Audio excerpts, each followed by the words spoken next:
coordinator here at St. Pius X.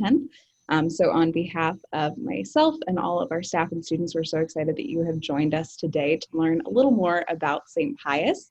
And so with that, I will kick things off by handing it over to our president, Mr. Joe Ross. Good morning and welcome to our virtual information session here. We're sorry that we couldn't have you on campus, but we're glad to get to share some wonderful things about St. Pius X High School with you. And I'll kick it over to Mr. Monachino, who is our principal, to start a prayer and get going here. Thank you, Mr. Ross, and welcome to all of you. I would like to echo what he just said, that we are much more a community, a family here, and we'd much rather have you here in person. But we're glad that you could join us, and hopefully you have some questions, or if we can answer all your questions, that'd be great as well. But let's begin in prayer in the name of the Father, and of the Son, and of the Holy Spirit. Amen. Lord of all, you are our God of plenty, a Lord who provides for us in our needs. As we begin these early days of Advent, help us to believe that you know what we need. Give us the courage to listen to your voice and the freedom to open our hearts to the graces you are offering us as we place our trust in you. Amen. In the name of the Father, and of the Son, and of the Holy Spirit. Amen. All right, so we're just going to kind of go through some things a little bit about what we do here at Pius. It's kind of an overview. You might know a lot of these things, but we apologize for that. But we just want to make sure that you know a little bit about what we think distinguishes us from the schools in the Northland. I never thought I'd hear myself say this, but I think one of the key things that distinguishes us, at least in the past few months, is that we've been in session 100% of the time, in person, our entire student body, since we started school. So we've been blessed here. We've got our kids spread out. We've worked through some plans that we've worked on since we started working on this plan since last May, coming up with different ways that we could make sure that kids are in school and in front of our teachers every day. So that's worked out. We had to make a little bit of a change in the plan about a month ago. So right now we have all of our kids are 6 feet apart in every classroom. So there's no reason, if a student does get the COVID, then they're the only ones that are going home. Unless they're part of a team, then the health department makes those calls for us. But again, as I said before, we're a family here. Our church believes you're the first educators. You play an active role in their education. You are the first educator. So we want to partner with you the 8 hours that we have them here a day. And hopefully we can, by the end of these 4 years, we walk out of here hope better than we were, both us and them, than when we entered. We do still have some discipline policies. We don't deal with a lot of discipline issues. I can't remember the last time we had a fight in our building. Kids and parents do a great job with us in that atmosphere. We do have, like we said, we're blessed to be small, so we were able to stay in session. So we do have some small class sizes. Those that are larger, just because we're starting to get some feelers for people who want to transfer, make sure that their kids are face-to-face with the teacher. We're starting to get those. We've moved those to a bigger space. We're using our Logan room at the top of the convent, the former convent. We've got our art classes, and some of our other classes are in the auxiliary gym up on the stage, so we can get up to 30, 35 kids in there. So we're still not currently using the main gym for a classroom, but we could move into that if we had to, so to accommodate, to make sure that kids are there. So hopefully, obviously, I mean, we thought before the pandemic, we fostered an environment that for education, and now I think more than ever, I think being face-to-face with our teachers is helping our kids prepare them, still continue to prepare them for the next stage in life, whatever that is. Most of them it's college, but if not, they'll still be prepared for that as well. Obviously, one of the biggest parts of what distinguishes us from all the other Northland schools here is the Catholic nature of our school, the religious nature, the Christian nature of the school. So we're proud of that. We make sure that that's the kids know that we're a Catholic school, and the families that we serve know that we're Catholic. We do pray before class, pray before school, at the end of school. We have all kinds of opportunities. We're still going to all school masses. We have half the students in the main gym, half the students in the small gym, and we're piping it in there. So our kids are still attending mass every week. We also right now currently have a mass going on right now. We have a Thursday morning mass. Right now, the football team, exciting times. The football team is going to state tomorrow. So they're in there together celebrating the Eucharist with our chaplain, Father Reed. But then we have all weekly adoration. We have our chapels open all day for adoration on Wednesdays. Father Reed is here to hear confessions as well. Kids can pop in out of class for 15 minutes to spend time with our Lord. So that's been a great thing. But other than that, I mean, it is we hired 2 new spiritual directors, campus ministers, Charles and Sam. So they're doing a great job, kind of focusing our kids on their faith life. Which is important now more than ever with what's going on, and maybe not attending mass on Sundays other than virtually. So it's good to have them go to mass in person at least once a week that way.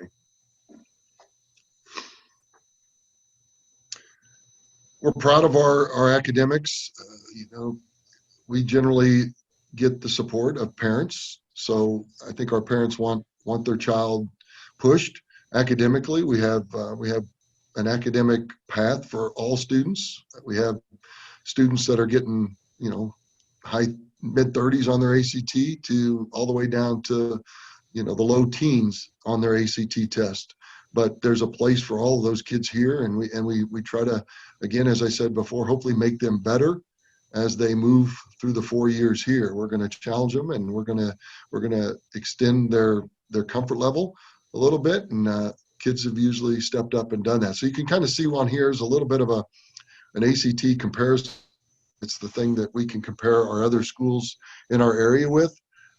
These are, I think, one of the main differences is if your kids do score high on these tests, you can see over here on the left-hand side, the top 10, 20, and 50. The top half of our class is scoring a 27. So one of the things that's different about us is that most of our kids in a graduating class would take this test. At the other schools, not all of them are going. Maybe just the college-ready students are going to take this ACT test. But I'd say 95% of our kids take that test. 1 or 2 maybe every year don't take it, or at least don't send us the scores. But that's the stats that we have with those that are giving us the scores. So we do well, and we're proud of it. We're proud of our kids on that. All right, so we have a guest speaker for you. One of our finest seniors here, Grant Hennon, is going to talk to you a little bit about from the student perspective. So Grant, take it away. Yeah, thank you, Mr. Monachino. As he said, my name's Grant Hennon, and I'm a senior here. So when they asked me to come talk about my student perspective, it really put it all into perspective, I guess, and just showed, it just reminded me of how big of a community this is. So we don't have that many students here. We've got about 360, but with all the teacher support and all the alumni support, it feels like there's hundreds of people around you just pushing you to be the best person you can every day.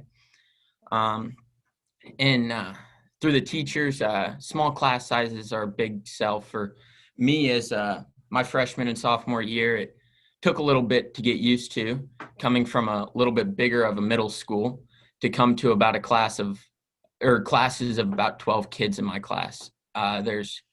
It really just offers other opportunities to learn in a different way. As Mr. Monachino said, we're also a faith-based community.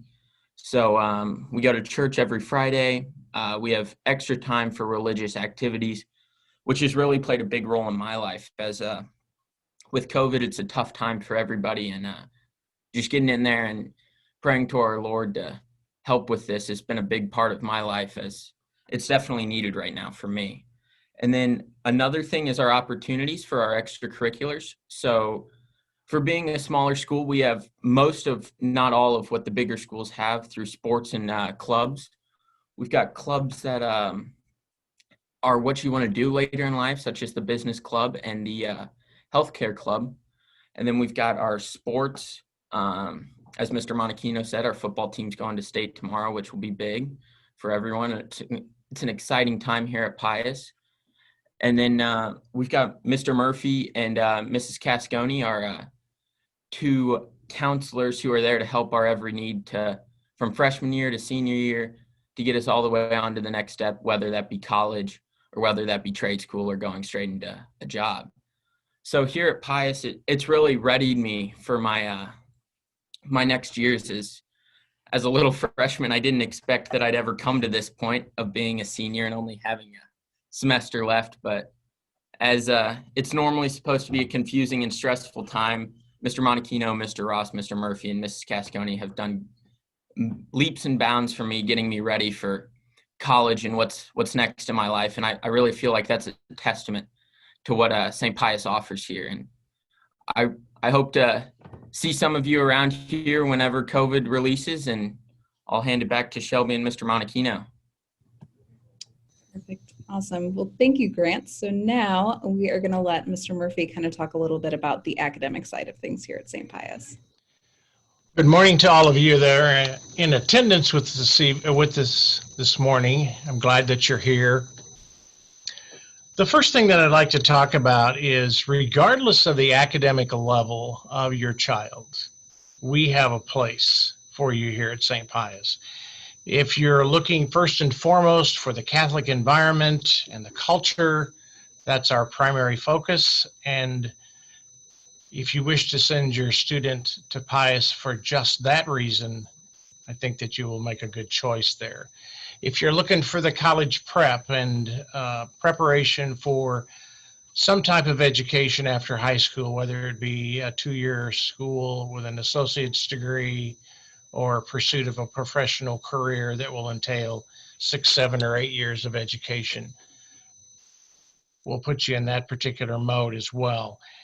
If you have a student that might have some learning needs or some learning concerns, they might have an IEP or they might have an accommodations plan from middle school, we have resources in place here that can help your student.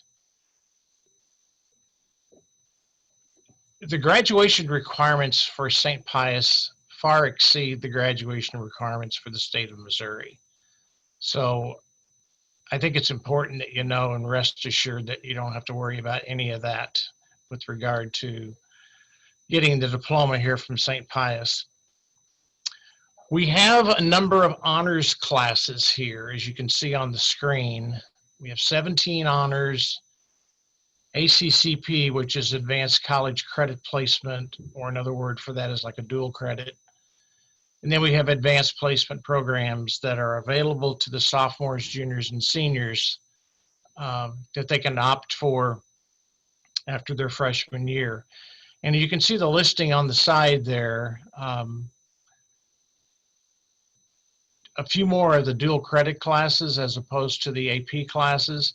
The difference between the two, an AP class has to have a syllabus that's approved by a college professor before you can put it on your transcript as an advanced placement class.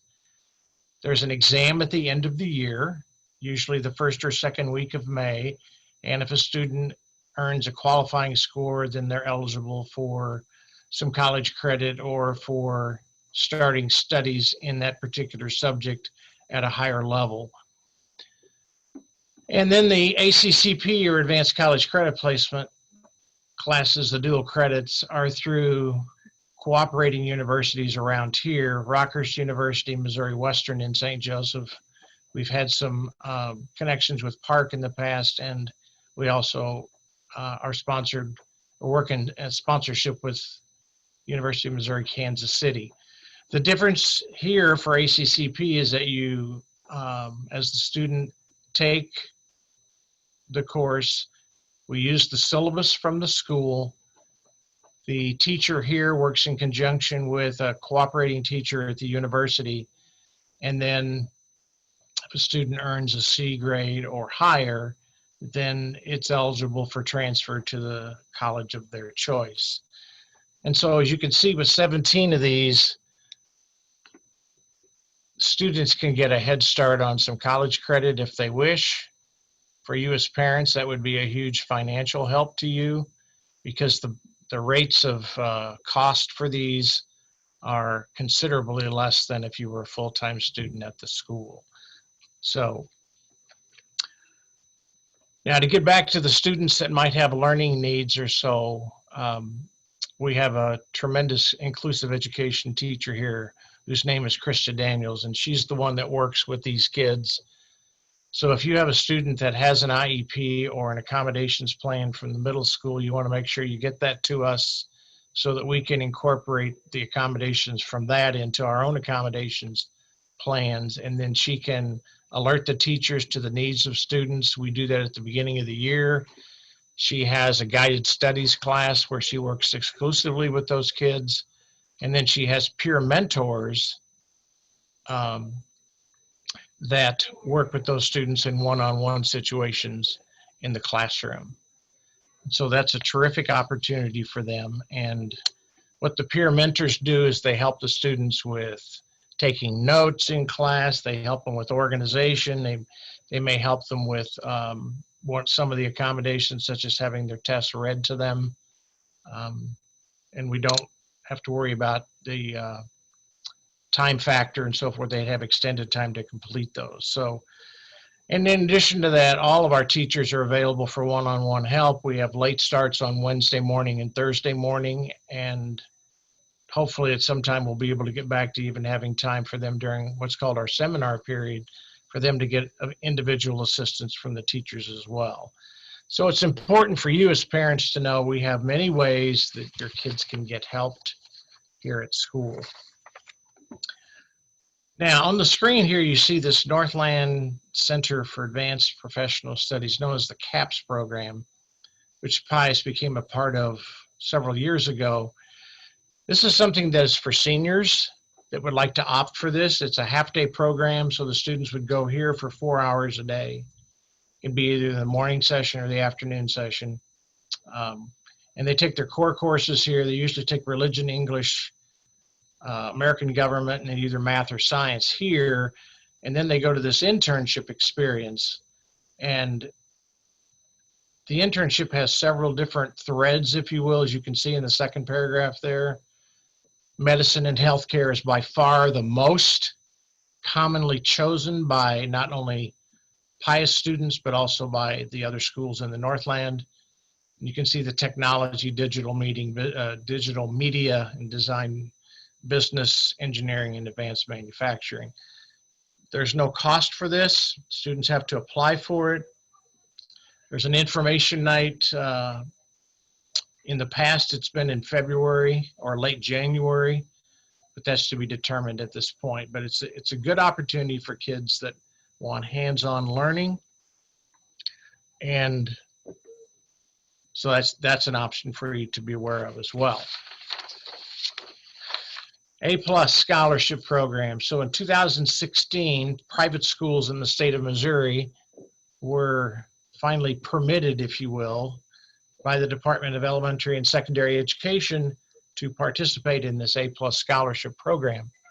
What it means in a thumbnail sketch is if a student has a good citizenship record, an ACT of 17, a 95% attendance rate over 4 years, and a cumulative graduation GPA of 2.5, and then they do 50 hours of unpaid tutoring. It can be any age level, and that's verified by an educator, then they're eligible for the A+ program.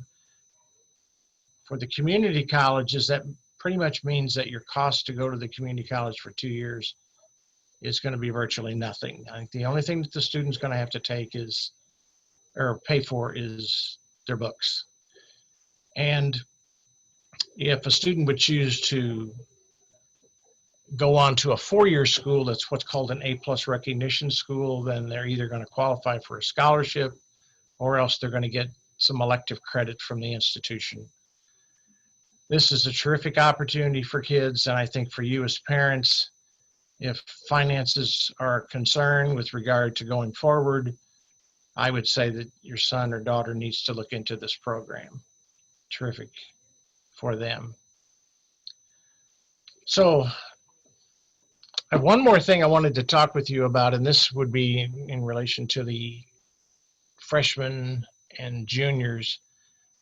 Back in 2017, the Kauffman Foundation, if you remember Ewing Kauffman from his time with Marion Laboratories, and then of course Kauffman Stadium is named after him, where the Royals play.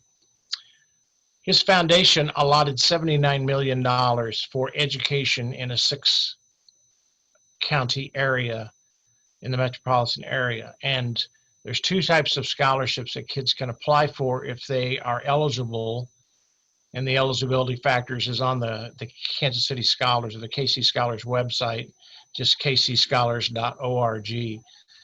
If a junior student applies and he or she is selected for the scholarship, then they have $10,000 a year for up to 5 years. And that's a lot of money. And I think that if a student won that, not only would the parent, but also the child would be thrilled with that. Last year, we had 9 kids that qualified for that, and they're doing fine at the colleges of their choice. The freshman one is actually changing a little bit this year. It used to be that they would select only 50 of the individuals that were that qualified for the scholarship. Now they're going to select 250. And what they do is they open an Education 529 plan for them, and they make an initial contribution, and then the student can contribute to that $1,250 a year for 4 years. So it's up to $5,000. And then if they take care of some tasks in the 4 years that they're supposed to do to keep their application current, then they get an additional 2. So they would wind up with $7,000. So it's a great opportunity, again, for kids to earn some money to help with the cost of college. So in closing, I would like to quote a very good friend of mine who is a financial aid director at Maple Woods Community College. And for the longest time, she worked at Rockhurst in their financial aid office. And then when they ran into some financial concerns, they had to cut some staff, and she was one of them. But she landed at Maple Woods, and she always spoke very highly of St. Pius X and the students that went to Rockhurst.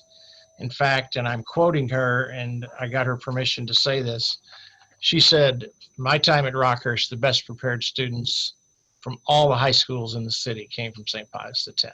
So that's a nice perk, a nice feather in our cap. And so just wanted you to know that as I'm signing off here. So thank you very much for being with us, and I appreciate your time this morning. Thank you. Wonderful. So now we are going to talk a little bit about some of the logistics and kind of what's next at this point in the year as you're considering St. Pius X for your student. So first and foremost, we do have our tuition figures set for the coming year, and as well as several discounts associated with that. So on your screen, you'll see tuition for one student is $10,200 per year with the following discounts available. So there is $500 available if your child is a legacy. So if you or your spouse are an alumni, there is a scholarship available there. There is a multiple student discount available if you have more than one student attending St. Pius at a time. So if your student has an older sibling here, or even if they're going to be the first of several siblings to come, there are discounts available there. If you are an active tithing member of any of the Kansas City St. Joseph Diocese parishes, there is a parishioner discount for $1,200 a year. And then there are also several kind of more specific discounts. So if your family has 4 or more children who you're interested in sending to St. Pius, there is a separate tuition structure for that. So you'll be getting an email after this particular session with lots more information. But basically reach out to me, respond to that email, and I'd love to walk you through that. Additionally, if you are an employee of the Kansas City St. Joseph Diocese or one of our Catholic schools, also reach out, as there are discounts available for you as well. So that's kind of where we start sort of with our tuition structure. But with that, there is the opportunity to apply for financial assistance. This comes in several forms, including scholarships, need-based grants, financial aid, work study. We do like to note, though, at this point that the majority of our funds are distributed by proven financial need as opposed to academic merit. While there is some that is based on merit, it's much smaller than the amount of funds allocated to those demonstrating financial need. So if you are interested in applying for financial assistance, the time is now. So we do our application online through an independent agency called Fax Management. If you have ever had the tremendous good fortune of filling out the FAFSA, as I understand it, it's a very similar process and will be done using your tax returns from the previous year. That is available on our website. Again, you will get a link to that at the end of all of this. I don't delay on that. That will close officially on December 15th. So if you have any interest in applying for financial aid, definitely get that in. As a point of clarification, so work study is some of the financial aid you can qualify for. There are tons of different jobs that students can get that fall under that category, from helping out with our cleaning crew to front office jobs. Working in our armory, which is our student bookstore, things like that. So tons of opportunities, but the work is performed before and after school, on weekends. You know, they definitely work with your student to set up a schedule, but students must do the work before they receive the credit on their statement. So that's just something to kind of note about how that particular form of aid works for us. So what is next? As we are in December, we've got a couple of key things that we definitely want to get on your radar. So first, if you haven't been able to join us on campus for an individual tour, we definitely welcome you to do so. While we are unable to host shadows at this time, as Mr. Monachino said, our classrooms are completely full, getting our students well spaced out. But we are still able to host tours, and we can do those during the school day. So if you want your student to kind of come in, see what we're all about when class is in session, we absolutely welcome that. In addition to after school tours as well. Again, if you're not quite comfortable with that level of people in a building, we can definitely accommodate that as well. So typically they're available Mondays, Tuesdays, and Fridays. Again, you'll get an email from me, just respond to that. I'd be more than happy to set one up for you. Just with the timing of the year, I believe our finals week starts around December 15th. So after that point, it may be harder to get a student. I'm happy to show you around, but if you'd like your student to hear from an actual student, we definitely want to get those in within the next few weeks or after we return from Christmas on January 5th. So just to kind of keep those in mind. As I mentioned before, our financial aid applications are available. Those are going to be due December 15th. And then the big one that's coming up is December 12th is our high school placement exam here at St. Pius. So that is a required exam for all incoming freshmen. Everyone has to take it. Like Mr. Murphy said, we do have accommodations available if your student needs them. So please reach out to us sooner rather than later, just so we can make sure that we have everything we need for you to be taken care of. While this will take place here on campus in person, the highest levels of sanitation and cleanliness and of course CDC compliant guidelines will be maintained. All students will be wearing masks and will be the full 6 feet socially distanced from each other throughout the test. The exam starts at about 8:30. We encourage your students to get here around 8:15 just to get kind of checked in, the lay of the land. And then typically the test is about 4 hours long, so it should wrap up around noon, 12:30. But that will be here at St. Pius X on Saturday, December 12th. If that date does not work for your family for whatever reason, we also have a January 9th alternative date available. So if that's a better fit for you, again, there's one registration link where you can just hit one or the other and make that selection. So definitely get that on your calendar. That is required for all of our incoming freshmen, and we would love to see you there. Other than that, just to kind of get the process rolling, we have rolled out a brand new application this year that is new. It's a very painless process, I can assure you. It takes about 5 to 10 minutes. Just provides us a little more information on you, a little bit of information about your student and what they might be interested in here, and helps us kind of tailor that process going forward. But I would just like to say that as the admissions coordinator, I'm a new position this year. I'm a Pius graduate myself. I am completely here for you. So anything that you might need, whether that's a conversation about your financial aid package, whether that's a tour, we really want to make sure that while we haven't been able to kind of get out into the community in the way that we would have liked so far, that that we are still here for you. Making the decision of where to send your student to college high school, is a really big decision for your family. And so we want to make you as comfortable as possible. I know I speak for myself, Mr. Monachino, Mr. Ross, Mr. Murphy. Again, we are all here for you. So please take advantage of that. You'll be getting an email with kind of some next steps. But at this point, if there are any questions that anyone has for any of our panelists here, we absolutely welcome those. I saw one come in through the chat box, so you can either do the chat box or message me directly, but I saw one come in. So what would you say, how do students from public schools transition to St. Pius is one of the questions that we already have. So I don't know if Mr. Murphy, Mr. Monachino, either of you want to take that one?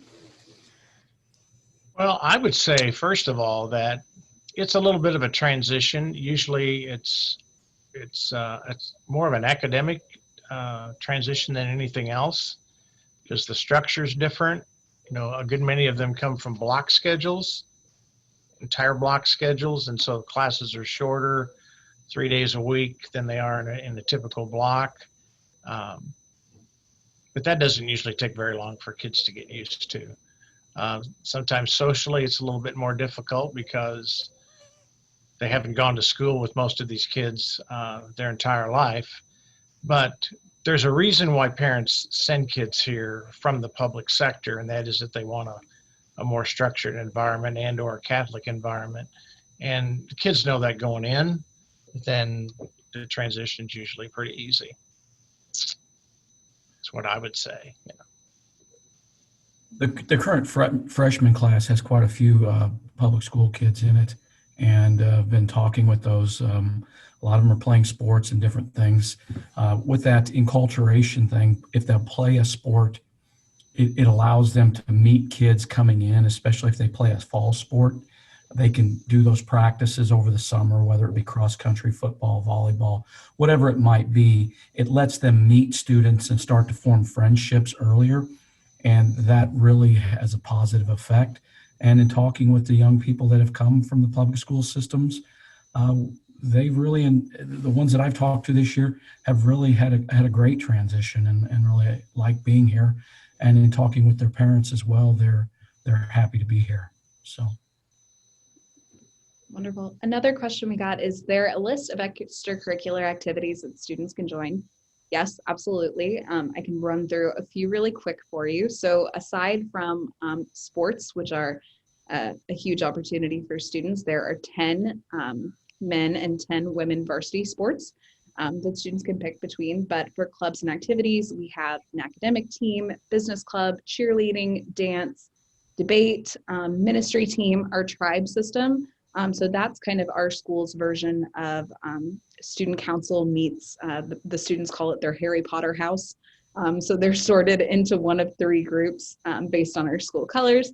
And that's a great way students kind of get connected. They can take on leadership roles, and they actually have a seminar that's full of a class of students from all grades. So it's a really great way to make sure our freshmen are getting to know our seniors, and it really kind of promotes school bonding. They just finished up a food drive. That's always a highlight of our Thanksgiving season. I've literally seen like pickup trucks bringing in like pallets of food. They take their competitions very seriously here. So that's a great way to get involved, as well as through our campus ministry team. They work on service projects in the community, as well as around the world. So typically we do a trip to Guatemala, which again, unfortunately is on hold for this year, but are looking forward to resume that as soon as it's safe to do so. And someone just messaged me, speaking of service, does anyone want to talk about the role that service plays at St. Pius and what may be required for students? So the service hour requirements, Mr. Murphy, if you want to go over those, and I can talk a little bit about. Right, so the students are required to have 60 hours of community service to graduate. And on our website, there's a tab at the top that says Faith and Service. And so if you scroll down to the community service, it has a philosophy of the community service And then on the left-hand side, there's a tab for the approved organizations that we have, and there's probably 50 or 60 of them. It's suggested that you get 20 from Pius, 20 from your parish, and 20 from the community, but that's not set in stone. You need 60 at the approved institutions that are on the website. Some kids get all 60 in the community. The only restrictions that we have is that they get no more than 20 from one place. Only exception to that would be the Guatemala trip where they get 50, I think it is, and if they work at Camp Salvio or something like that in the summer, then there's no restriction with that. The whole idea is that we want kids to work in conjunction with the disenfranchised, those who are poor, those who are in great need, because that experience is, in my time here, I've certainly seen that experience is invaluable for kids to see how others live besides themselves. And so 60 hours, and they can start at any time. There's a community service accountability sheet on that same website of Faith and Service, and the kids just need to have that signed by the adult that supervises the service opportunity that they do, and turn it in within 2 weeks of the completion of that time to the main office. Another part of that, another aspect of that is one of the things that we've done with Charles Mara and Samantha Baker, who are our two campus ministers, is they're promoting this idea of St. Pius X on mission. So the part of that is bringing our students out in groups and going and doing work at, say, Harvesters or Bishop Sullivan Center or some of these other community events. So it's our students going as a group out and into the community as a whole. And we look at Kansas City and we think that Kansas City is a mission field. And so we want to bring our students into the mission field that is Kansas City as well, not just Guatemala, which we're really, Charles and Samantha were both really looking forward to that and had put a lot of planning into it, and that trip got canceled on them because of COVID. But I think once we move out of this COVID period where we can do more with groups, small groups going out, that's really going to be a big part of what we do with our campus ministry team as well. Then one more question. What is the typical day at Pius like, I think, scheduling wise? So how many classes do students have in a day or in a week at St. Pius? Well, let me just preface that by saying I don't know if any day is typical anymore, but but Mondays, Tuesdays, and Fridays the kids have 7 periods, 45 minutes per 5 minutes between classes. The 5th hour of the day is when they have their lunch and study hall that works in conjunction with their class. And then on Wednesdays and Thursdays, there's a later start. That's at 8:30, which is 40 minutes later than we usually start. That's an opportunity from 7:30 to 8:30. That's an opportunity for kids to get help from tutors, because we have tutors in our building that meet every Wednesday morning to be available for kids. Some kids are required to come in if their grades aren't good, and we hook them right up with a tutor. And then on Thursdays, they can come in late. There's an optional opportunity for Mass at 7:30. And then if we're able to get back to the family time at 8 o'clock like we had before, that's a built-in time period there as well. But we start at 8:30 on that day as well. And then we have a seminar on Thursdays, which is an hour for, if it's in full functioning mode, it's a time for kids to get help from teachers, to make up tests, study hall, club meetings. Sometimes we have Mass during that period as well. Let's see, college recruiters come in.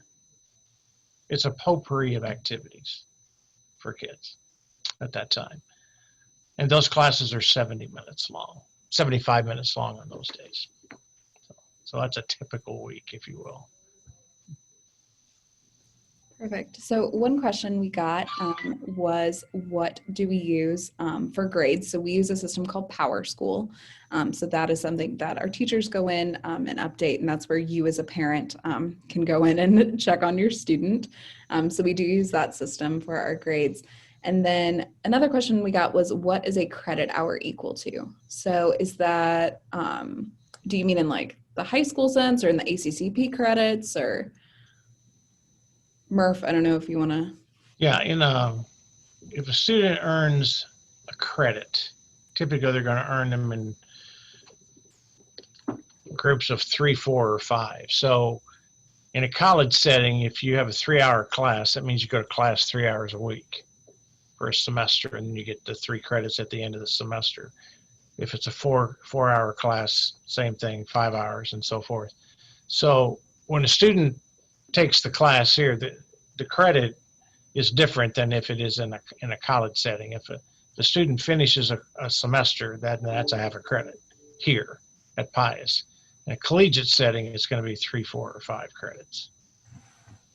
So that's how you differentiate those two. So I know my kids, I've had 3 graduate from here. I have one who's a current freshman, and I have 3 more to go. But my kids all graduated with over 20 college credit hours, which put them they were actually considered second semester freshmen when they entered.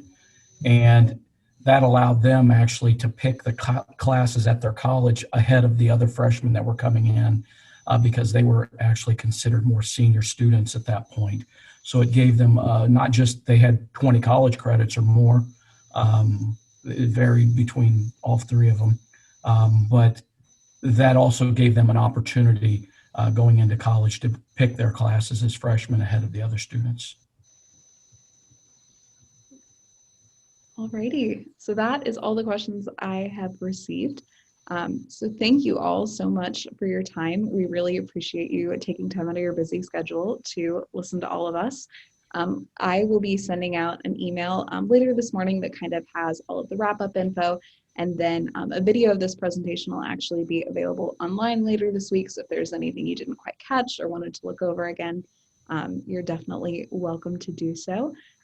But with that, thank you all so much for your time, and we hope to see you all here very soon. Thank you all. Have a good Christmas.